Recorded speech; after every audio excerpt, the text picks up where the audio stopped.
Greetings, YouTube. Over on the Big Purple recently, people were talking about the concept of redeeming a monster. And I think basically they were talking about how to take one that's like not really utilized that much or really looked down upon and how to make it interesting. But that's not the only way you can redeem something. So I thought I would do the same thing, and I may make this a series. I know I've talked about this topic in the past. Um, and so I'm starting with the first edition Pathfinder Bestiary, the first Bestiary, and I'm just going through the book alphabetically, and I'm going to take a look at them and see what I come up with that is interesting. So today I've hit on the Cloaker.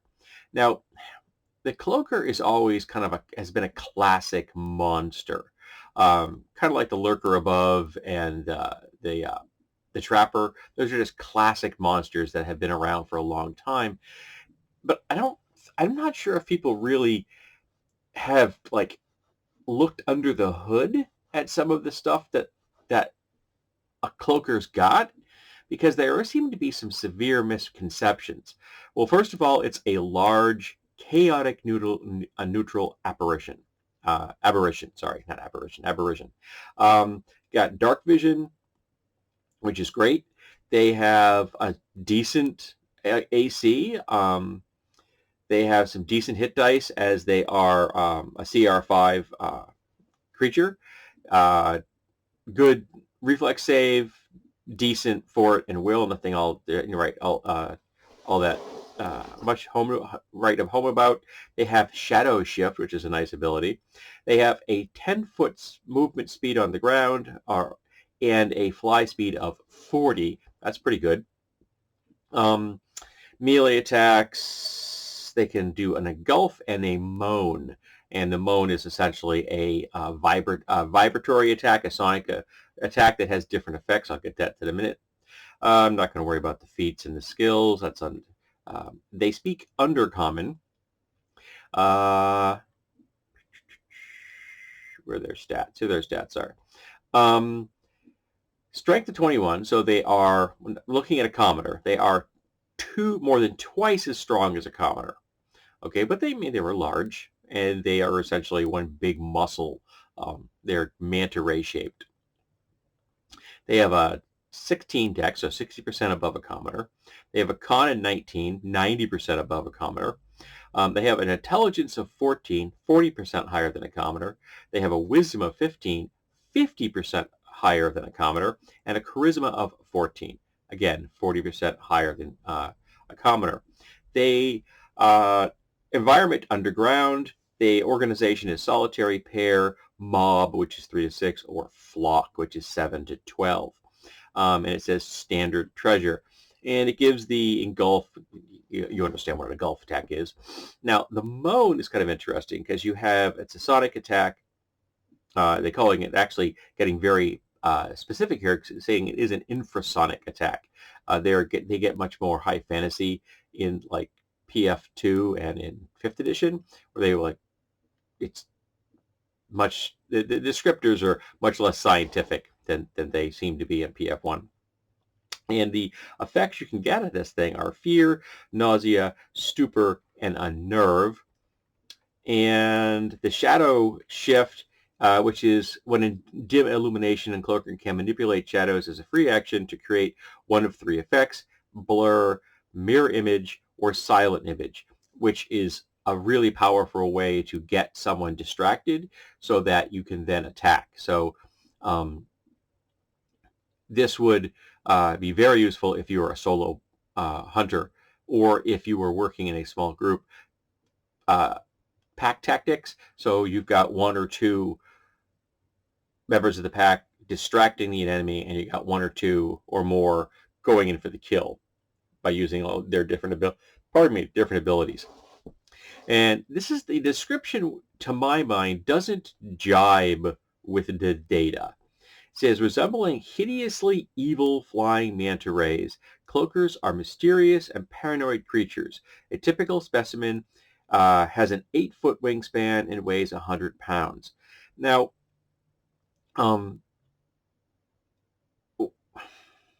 hideously evil. They're chaotic neutral. They're not evil. and you're making the moral judgment if something is not conventionally attractive, it's evil. That's problematic, but they're not evil. Regardless of what you may think they look like, there are folks in the world that think cockroaches are attractive. It's different strokes for different folks. I think that just saying, well, they look unusual, so they must be bad. They are not bad, and they can tell you they're not bad. They have 14 intelligences. All right, and why are they limited to undercommon? A 14 intelligence gives you a +2 languages. They should have 3 languages. Sure, undercommon might be one of them, but why not common and dwarven or common and elven or something? And it says that they are in the underground. Why? There's nothing in their stats that says they must remain in darkness. Yeah, they get dark vision. They may very well be nocturnal, but there's lots of nocturnal things in the world, good and bad, and completely neutral. Lots of nocturnal animals that are neutral or unaligned in some versions of the high fantasy game that is known as D&D or Pathfinder.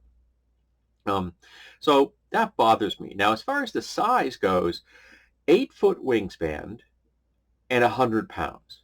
Now, a creature with wings, even if you're a manta ray, like a manta ray is kind of shaped like this, and it comes like this. So it's pie-shaped, essentially, and it's got a tail. That's not very wide. That's not a big creature, and it's 100 pounds. If you look under the median stats for a humanoid, you can have an 8-foot humanoid that weighs 400 pounds, and it's medium. So why is a creature with an 8-foot wingspan that only weighs 100 pounds considered large? This doesn't make sense to me, except, of course, for the fact that they want it to be one size larger than the standard ancestries of like dwarf and elf and human, so that it can more easily engulf said targets. So the stats are there just to justify their hunting method, and yet the description is completely off. So either you have to change the stats and make them hunting smaller species. They are the scourge of halflings and gnomes. They're only mediums. Or you have to make them considerably bigger. You make them 16 foot, and they now weigh 250 pounds or something like that, or 400 pounds. You double the size and quadruple the weight, if I remember correctly. So they weigh 400 pounds. It's like, boom. Now they're bigger. Now that you've got a justifiable for that size, but they are also going to be much more difficult to hide because they have often hide themselves as cloaks or like either being worn by a person or hanging on a wall or something, or a tapestry or something. If you've ever seen Doctor Strange from the Marvel Universe, his cloak is supposed to be essentially what they do. They pretend to be a cloak until they attack. That's not a large creature. That's a medium-sized creature. Okay? Keep going. A cloaker's motives are hidden and confusing, and they distrust even their own kind. It gives you stats for groups of them. If they distrust their own kind, then the number appearing, the organization should be solo. So either they are much more agreeable to the world with of other cloakers, or they're not agreeable and they work alone. And again, they want them to be groups to be a greater threat to a party of adventurers, and yet the description does not jibe with what they are shown in the stat block. Their strange shape allows them to disguise themselves as a variety of cloaks, tapestries, and other mundane objects, and stories linger of cloakers that ally with other creatures, hitching a ride on their backs and aiding in their allies' protection for their own inscrutable reasons. Why are they inscrutable? Why is that a thing? They're intelligent, charismatic, and wise. They may be self-centered, chaotic neutral. They may be very much Ferengi in the sense that, what's in it for me? Like, what have you done for me today? But that doesn't mean they're necessarily going to let somebody die or go out of their way to trick somebody into killing themselves, or that they even have to hunt sapient beings. There's nothing in these stoplights saying they have to hunt people. A rare few priests are priests of ancient gods, leading cults of cloakers and scum to undertake all manner of hideous rites and working towards singularly sinister goals. And again, why? They aren't evil. They are just as likely to be worshiping gods of commerce or gods of, luck or something. I don't know what alignment scum are, but I'm getting the feeling that they aren't good. And again, a chaotic neutral person could very well ally themselves with a bad guy or a good guy. It's all about self-interest. That's what chaotic neutral is. It's about self-interest. That doesn't mean they can't have friends, because self-interest still means that you want to have friends. Everybody wants to have friends. It helps keep us mentally and emotionally healthy to have friends. It just means that if you aren't one of their friends, they could very well take advantage of you for their own gain. And it says they do have, in fact, have treasure, so they value material goods to a degree. They're smart enough to understand commerce. So why the heck are these things described as kind of classic evil monsters? Something of, out of the Bela Lugosi Dracula school, when in actuality, there's no reason they should be that.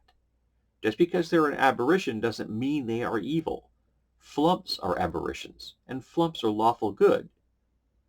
I would make flumps good and let them have any variety they want to in there. So I'm confused about this description. So why not have cloakers just be people?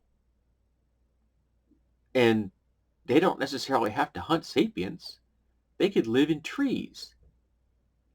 They could befriend elves or centaurs or any other,